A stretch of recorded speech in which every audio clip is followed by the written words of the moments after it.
ഓളെൻ്റെ പേര് ജഷീർത്തിനെന്ന് പറയുന്നത്. ഓള് പൊന്നെടുത്തിത്താലത്ത് കുറേ കരിഞ്ഞ് പറഞ്ഞാൽ പൊന്നെടുത്തിത്ത ഉമ്മ എന്നെ പറയുന്നത്. ഉമ്മ വിശ്വസിച്ചായിരുന്നു. ഞങ്ങൾക്ക് എൻ്റെ മോളെ വിശ്വാസം ഉണ്ട്. ഓൾ ഉറപ്പ് എടുക്കല. ഓളെ കല്യാണത്തിൽ 5 പൗനുണ്ടതിന്. അത് അങ്ങനെ പൊന്നെടുക്കുന്ന 5 പൗണ് ഭർത്താവിൻ്റെ പങ്കക്ക് കൊടുക്കാല.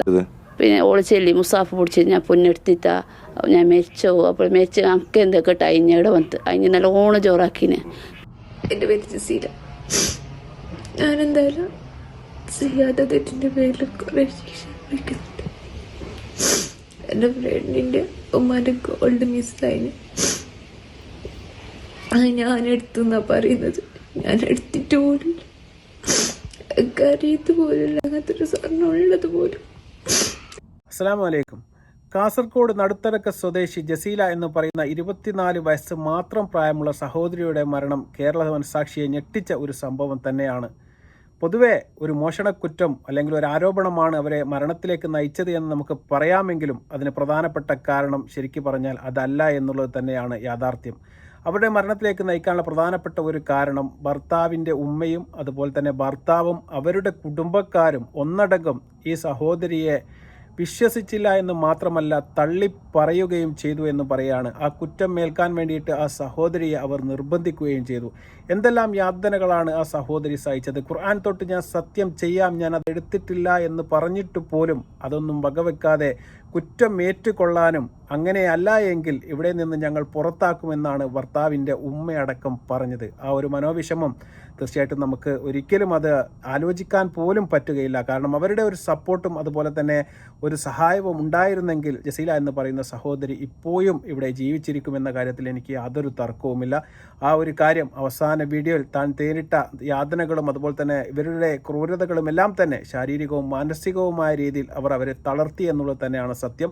നമുക്ക് അവസാനത്തിൽ ജസീല പങ്കുവിട്ട വീഡിയോയിലെ ഏതാനും ചില വാക്യങ്ങൾ നമുക്കൊന്ന് കാണാം. അതിനുശേഷം ഈ ജസീലയുടെ ഉമ്മ ഈ കാര്യങ്ങൾ കൂടി അഫ്രീദി എന്ന് പറയുന്നവരുടെ ഭർത്താവിനും ഇതിൽ പങ്കുണ്ട് എന്ന് വളരെ വ്യക്തമായിട്ട് പറയുന്ന വീഡിയോ നമുക്കൊന്നുകൂടി കാണാം. എൻ്റെ പേര് ജസീല.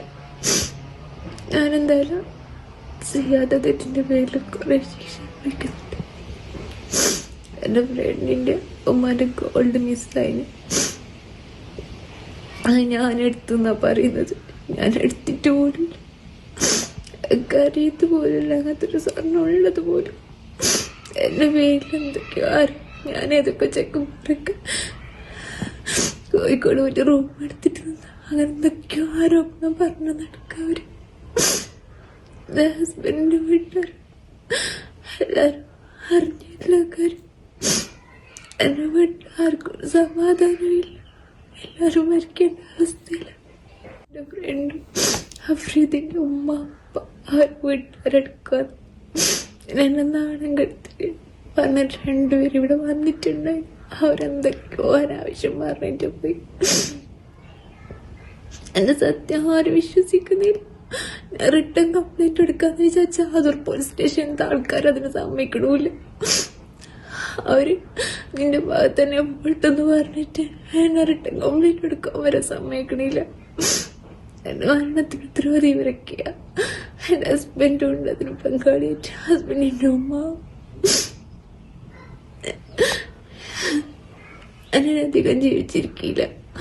എത്ര ദിവസം ഉണ്ടാവുമെന്ന് എനിക്കറിയില്ല. എൻ്റെ സത്യം തരാൻ വേണ്ടി മാക്സിമം ട്രൈ ആക്കി ഞാൻ എടുത്തിട്ടുണ്ടെന്ന് പറഞ്ഞിട്ട് അവർ വിശ്വസിക്കണില്ല.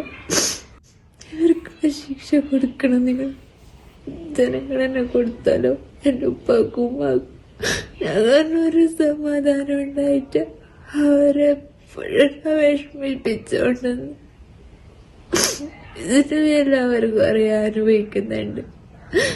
ഇനിയിപ്പോൾ എനിക്കൊന്നും ചെയ്യാൻ കഴിയില്ല. പ്രാർത്ഥിക്കുന്നതൊക്കെ പ്രാർത്ഥിച്ച് നേർച്ച വെച്ച് എടുക്കാത്ത ആഭരണം ഞാൻ എങ്ങനെ പോയി കൊടുക്കാനാ? ആ വീട്ടില് 9.5 പവൻ ഉണ്ടതുപോലെ എനിക്കറിയില്ലായിരുന്നു.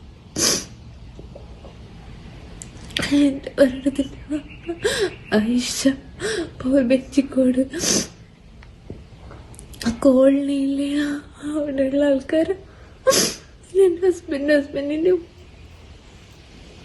ഹസ്ബൻഡാണെങ്കിൽ എപ്പോഴും ടോർച്ചർ ചെയ്തുകൊണ്ടിരിക്കുക. എനിക്ക് വേറെ പോയിസായിട്ട് ബന്ധമുണ്ട്. അങ്ങനെയൊക്കെ എൻ്റെ മക്കളെ ഇവിടെ നിർത്താൻ പറ്റൂല. ആരും നോക്കില്ല. അവരെന്നെ കൊണ്ടുപോകാം. എനിക്ക് മോനെ വീട്ടുകാർക്ക് എന്ത് പറ്റിയ കുഴപ്പമില്ല. എല്ലാരും എന്നെ കുറ്റപ്പെടുത്താ ഞാൻ ആ വീട്ടിലേക്ക് പോയോ എന്നല്ല എന്റെ പേര് വന്ന്. ഇങ്ങനെല്ലാം ആവൂന്ന് അറിഞ്ഞില്ലെങ്കിൽ ഞാൻ ആ വീട്ടിലേക്ക് പോട്ടേന. നിങ്ങളെന്നെ പറ, ഇങ്ങനെ ഇങ്ങനത്തെ പ്രശ്നമാവൂന്ന് അറിഞ്ഞില്ലെങ്കിൽ ഞാൻ ആ വീട്ടിലേക്ക് പോട്ടേന. ഇല്ലല്ലോ, ഞാൻ മനസ്സാവാത്ത അറിയാത്തവേ അതിനൊക്കെ വേറെ എന്തൊക്കെയോ പേരിട്ടിട്ട് ഇവരെനിക്ക് തരുന്നുണ്ട്. അവിടെ റൂം എടുത്തിട്ട് പോയി ഇവിടെ പോകും. ഏകദേശം ഒരു മാസം മുമ്പെയാണ് അയൽവാസിയായ യുവതിയുടെ കല്യാണത്തിൽ പങ്കെടുക്കാൻ വേണ്ടിയിട്ട് ജസീല എന്ന് പറയുന്ന സഹോദരി അവരുടെ വീട്ടിലേക്ക് പോകുന്നത്. ഏകദേശം മുഴുവൻ സമയവും ജസീല ആ വീട്ടിൽ സഹായത്തിനായി ഉണ്ടായിരുന്നു. അതിന് പ്രധാനപ്പെട്ട കാരണം അവർ തമ്മിലുള്ള സ്നേഹബന്ധവും അടുപ്പവും തന്നെയായിരുന്നു എന്ന് തന്നെയാണ് നമ്മൾ മനസ്സിലാക്കേണ്ടത്. എന്നാൽ കല്യാണമെല്ലാം കഴിഞ്ഞതിന് ശേഷം 9.5 പവൻ സ്വർണം ആ വീട്ടിൽ നിന്ന് കാണാതെ പോവുകയാണ്. ആ യുവതിയുടെ അല്ലെങ്കിൽ സുഹൃത്തിൻ്റെ ഉമ്മയുടെ ആ 9.5 പവനാണ് കാണാതെ പോയത്. പക്ഷേ അവർ ആ 9.5 പവൻ കാണാതെ പോയി എന്ന് പറഞ്ഞുകൊണ്ടിട്ട് സ്റ്റേഷനിൽ പരാതി കൊടുക്കുകയും ചെയ്യുകയാണ്. പക്ഷേ ഈ ആരോപണത്തിൻ്റെ മുന തീർച്ചയായിട്ടും നീളുന്നത് നമ്മുടെ ജസീല എന്ന് പറയുന്ന സഹോദരിക്ക് നേരെയാണ്. യാതൊരു തെളിവുകളും അതുപോലെ തന്നെ അറിവുകളും ഒന്നും തന്നെ ഇല്ലാതെയാണ് ആ കുടുംബം ആ ആരോപണം ജസീല എന്ന് പറയുന്ന സ്ത്രീക്ക് നേരെ ഉയർത്തിയത് തന്നെയാണ് സത്യം. എന്നാൽ ഈ ആരോപണത്തിന് പിന്നാലെ തീർച്ചയായിട്ടും മാതാവും അതുപോലെ തന്നെ സഹോദരനും അടക്കമുള്ള കുടുംബക്കാർ എല്ലാം തന്നെ ഈ ആരോപണങ്ങൾ വിശ്വസിക്കുകയാണ് ചെയ്തത്. ശരിക്കും നമ്മുടെ ജസീലക്ക് ഒരു താങ്ങും തണലുമായിട്ട് എല്ലാം നിൽക്കേണ്ടത് ഭർത്താവും അതുപോലെ തന്നെ ഭർത്താവിൻ്റെ ഉമ്മയും അടക്കമുള്ള കുടുംബക്കാരാണ്. പക്ഷേ അവർ ആരും അത് ചെവിക്കൊണ്ടില്ല. ആ സമയത്ത് ജസീല പറയുന്നുണ്ട്, ഞാൻ ഖുർആൻ തൊട്ടിട്ട് സത്യം ചെയ്യാം, എൻ്റെ മക്കളെ തൊട്ട് ഞാൻ സത്യം ചെയ്യാം, ഞാൻ ആ പൊന്ന് കണ്ടിട്ടില്ല, ഞാൻ ആ പൊന്ന് എടുത്തിട്ടില്ല എന്ന് വാവിട്ട് കരഞ്ഞ് പറഞ്ഞിട്ട് പോലും ഭർത്താവിൻ്റെ ഉമ്മയോ സഹോദരിമാ ആരും തന്നെ അത് ചെവിക്കൊണ്ടില്ല എന്നുള്ളതാണ്. ഇവരെ ഒരു കള്ളിയാക്കാനാണ് അവരും ശ്രമിച്ചത്. അവർ പറഞ്ഞു വീട്ടിൽ നിന്ന് ഇറങ്ങിപ്പോവാനാണ് പറഞ്ഞത്, അല്ലെങ്കിൽ ആ കുറ്റം ഏൽക്കണം എന്ന് കൂടി ഭർത്താവ് പറയുകയാണ്. തീർച്ചയായിട്ടും ആ ഒരു സന്ദർഭത്തിൽ ആ യുവതിയുടെ ഒരു മാനസികാവസ്ഥ നമുക്ക് മനസ്സിലാക്കാൻ പറ്റുന്നതിനും എത്രയോ അപ്പുറമാണ്. അപ്പോൾ ആ സ്ത്രീ എന്താണ് ചെയ്യേണ്ടത്? തീർച്ചയായിട്ടും ആ ഒരു കാര്യത്തിൽ തീർച്ചയായിട്ടും ഭർത്താവിൻ്റെ ഭാഗത്തു നിന്നുണ്ടായ അഗാധമായ ഒരു സമ്മർദ്ദവും പീഡനവും കാരണം തന്നെയാണ് ആ സ്ത്രീക്ക് അവസാനമായിട്ട് മരണം തിരഞ്ഞെടുക്കേണ്ടി വന്നത് എന്ന് തന്നെയാണ് മനസ്സിലാക്കാൻ വേണ്ടി സാധിക്കുന്നത്. നമ്മളെല്ലാം മനസ്സിലാക്കിയതുപോലെ ഒരു വ്യാജ ആരോപണത്തിൻ്റെ പേരിൽ ആ സ്ത്രീക്കുണ്ടായ മാനസിക വിഷമം മാത്രമല്ല ജസീലയുടെ മരണത്തിലേക്ക് നയിച്ചത് എന്ന് അവരുടെ ഉമ്മ വളരെ വ്യക്തമായിട്ട് പറയുന്നുണ്ട്. നമുക്ക് ഉമ്മയുടെ ആ വാക്കുകൾ കൂടി നമുക്കൊന്ന് കേൾക്കാം. ഓള് പഠിക്കാൻ പോകുന്നുണ്ടായിന്.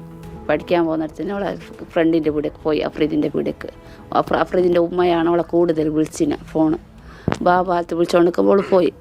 ഓറെ കുടുംബം ഓറെ അയൽവാസികളെല്ലാം ഉണ്ട്. ഓളെൻ്റെ പേര് ജഷി എടുത്തിനെന്ന് പറയുന്നത്. ഓള് പൊന്നെടുത്തിത്താലത്ത് കുറേ കരിഞ്ഞ് പറഞ്ഞ പൊന്നെടുത്തിത്ത ഉമ്മ എന്നെ പറയുന്നത്. ഉമ്മ വിശ്വസിച്ചായിരുന്നു. ഞങ്ങൾക്ക് എൻ്റെ മോളെ വിശ്വാസം ഉണ്ട്. ഓൾ ഉറപ്പെടുക്കല. ഓൾക്ക് ഓളെ കല്യാണത്തിൽ 5 പൗനുണ്ടായിന്. അത് അങ്ങനെ പൊന്നെടുക്കുന്ന 5 പൗണ് ഭർത്താവിൻ്റെ പെങ്ങൾക്ക് കൊടുക്കാലോ. ഭർത്താവിൻ്റെ പെങ്ങൾക്ക് കൊടുത്തിന് 5 പൗണ്. നിങ്ങളോട് വലിയ വിഷമം പറഞ്ഞിരുന്നു, എങ്ങനെ പൊന്നെടുത്തു എല്ലാവരും പറയുന്ന വിഷമം നിങ്ങളോട് പറഞ്ഞിരുന്നു? ഓടി വെച്ചിന് ഭയ്യ. അഫ്രീദിൻ്റെ ഉമ്മ വന്ന് ഇവിടെ ഭയങ്കര ഓളോട് പ്രശ്നമാക്കിന്, ഞങ്ങളോടുള്ള പ്രശ്നമാക്കിന്. ആരാണ് ഇവിടെ വന്ന് പ്രശ്നം ഉണ്ടാക്കിയത്? അഫ്രീദിൻ്റെ ഉമ്മ ഒരു ചേച്ചു ഭയങ്കര പ്രശ്നമാക്കിന്, അങ്ങനെ ആക്കിന്. ഒക്കെ അവർ ഓള് പൊന്നെടുത്തിനകത്ത് ഓളെ ഇടക്കെല്ലാം കൊണ്ടുപോയി തോന്നുന്നു. ഞങ്ങൾക്കറിയാത്ത കുറേ ഭീഷണിപ്പെടുത്തി സഹിക്കാൻ കഴിയായിട്ടാണ് എൻ്റെ മോള് പോയത്. അവരെന്താ ഭീഷണിപ്പെടുത്തിയത്? പിന്നെ ഓള് ചെല്ലി മുസാഫ് പിടിച്ച് ഞാൻ പൊന്നെടുത്തിട്ടാ ഞാൻ മരിച്ചോ. അപ്പോൾ മരിച്ച് നമുക്ക് എന്തൊക്കെ അയിഞ്ഞവിടെ വന്ന് അയിഞ്ഞ് നല്ലോണം ചോറാക്കിന്. പിന്നെ ഭർത്താവിൻ്റെ ഉമ്മാനും പെങ്ങളെ കൂട്ടിയിട്ട് ഇഞ്ഞ വന്നിന്.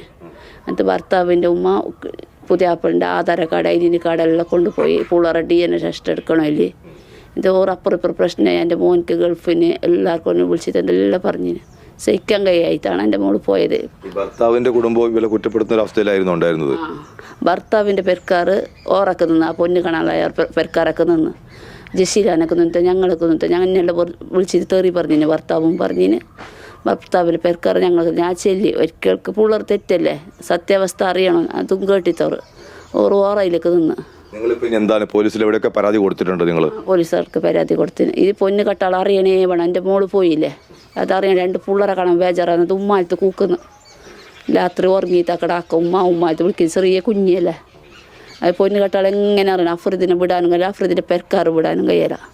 ഉമ്മ പറയുന്നത് നിങ്ങൾ കേട്ട് കാണും. നമ്മൾ പറഞ്ഞതുപോലെ ശരിക്കും പറഞ്ഞാൽ ആരോപണം കൊണ്ട് മാത്രമല്ല ജസീല മരണപ്പെട്ടത് എന്ന് വളരെ വ്യക്തമായിട്ട് ആ ഉമ്മയുടെ വാക്കുകളിൽ നിന്നും അതുപോലെ തന്നെ ജസീലയുടെ വീഡിയോയിൽ നിന്നും നമുക്ക് വായിച്ചെടുക്കാൻ വേണ്ടി സാധിക്കും. ഖുർആൻ തൊട്ട് സത്യം ചെയ്യാമെന്ന് പറഞ്ഞിട്ടും അതുപോലെ തന്നെ ഞാനത് എടുത്തിട്ടില്ല എന്നും തീർച്ചയായിട്ടും എടുത്ത ആളെ കണ്ടുപിടിക്കണമെന്ന് അങ്ങോട്ട് പറഞ്ഞ് പരാതി കൊടുക്കാൻ പറഞ്ഞതുപോലും നമ്മുടെ ജസീലയാണ്. എന്നിട്ടും ജസീലയുടെ പേര് പറഞ്ഞ് തീർച്ചയായിട്ടും അവർ ആ അദൂർ പോലീസിൽ പോയിട്ട് പരാതി കൊടുക്കുകയാണ്. ഈ ഒരു ചോദ്യം ചെയ്യലിന് ശേഷമാണ് തീർച്ചയായിട്ടും നാട്ടിലെല്ലാം ഈ പാട്ട് പരക്കുന്നത് എന്നുള്ളതാണ്. അപ്പോഴാണ് ആ സ്ത്രീക്ക് അത്രമാത്രം വിഷമമുണ്ടായത്. അതിനുശേഷം ആ സ്ത്രീ ആദൂർ പോലീസിനെ സമീപിച്ചുകൊണ്ട് റിട്ടേൺ കംപ്ലൈൻറ്റ് എടുക്കണമെന്ന് പറഞ്ഞപ്പോൾ പോലീസുകാർ തീർച്ചയായിട്ടും കൈയൊഴുകയാണ് ചെയ്തത്. നിങ്ങൾ ശരിക്കും അതിൽ പ്രതിയാണ് എന്ന രീതിയിലാണ് അവർ അവരോട് പെരുമാറിയത്. ഇതെല്ലാം നമ്മുടെ നാട്ടിലാണ് നടക്കുന്നത്. തീർച്ചയായിട്ടും ഇതിനെക്കുറിച്ചിട്ട് എന്താണ് നിങ്ങൾക്ക് തോന്നിയത് എന്ന് നിങ്ങൾ മനസ്സിലാക്കിയത് തീർച്ചയായിട്ടും നിങ്ങൾ കമൻറ്റായി രേഖപ്പെടുത്തുക. അതുപോലെ തന്നെ ഇത്തരത്തിലുള്ള കുടുംബങ്ങളുടെ തീർച്ചയായിട്ടും നമുക്ക് സഹോദരിമാർക്ക് ഈ കല്യാണം കഴിച്ച് പോയി കഴിഞ്ഞാൽ തീർച്ചയായിട്ടും അവരുടെ ശക്തി എന്ന് പറയുന്നത് ഭർത്താവിൻ്റെ മാതാവ് തന്നെയാണ്. തീർച്ചയായിട്ടും അവരുടെ കയ്യിലാണ് അവരുടെ ജീവിതം സേഫായിട്ട് നിലനിൽക്കൊള്ളേണ്ടത്. അവർ തള്ളിക്കളഞ്ഞാൽ അല്ലെങ്കിൽ തീർച്ചയായിട്ടും തിരിച്ച് ഉപദ്രവിക്കാൻ തുടങ്ങിക്കഴിഞ്ഞാൽ തീർച്ചയായിട്ടും ഒരു കുടുംബത്തിലും ഒരു സഹോദരിക്കും നല്ല സ്നേഹത്തോടു കൂടിയുള്ള ഒരു ദാമ്പത്യം മുന്നോട്ട് കൊണ്ടുപോകാൻ വേണ്ടി സാധിക്കുകയില്ല. പക്ഷേ ഇവിടെ അഫ്രീദിൻ്റെ ഉമ്മയും അതുപോലെ തന്നെ അഫ്രീദും ചെയ്തത് വളരെ മോശകരമായ തീർച്ചയായിട്ടും ശിക്ഷ അർഹിക്കുന്ന തെറ്റ് തന്നെയാണ്. ആ ഒരു കാര്യത്തിൽ തീർച്ചയായിട്ടും ഇപ്പോൾ നടപടി ആവശ്യപ്പെട്ടവർ പോലീസിന് പരാതി കൈമാറിയിട്ടുണ്ട്. തീർച്ചയായിട്ടും അന്വേഷണവുമായി മുന്നോട്ട് പോവുകയാണ്. വരും ദിവസങ്ങളിൽ ആരാണ് ഈ സ്വർണം കട്ടത് എന്ന് തീർച്ചയായിട്ടും നമുക്ക് അറിയാൻ വേണ്ടി സാധിക്കും. കള്ളൻ കപ്പലിൽ തന്നെയാണ് എന്ന് തന്നെയാണ് ഇപ്പോൾ അനൗദ്യോഗികമായിട്ട് പുറത്തു വരുന്ന വാർത്തകൾ. തീർച്ചയായിട്ടും അത് സ്ഥിരീകരിക്കുന്ന സമയത്ത് മറ്റൊരു വീഡിയോയുമായി ഞാൻ വരും. അപ്പോൾ തീർച്ചയായിട്ടും കാണാം. അതുവരെ അസ്സലാമു അലൈക്കും വറഹ്മത്തുള്ളാഹി തആല വബറകാതുഹു.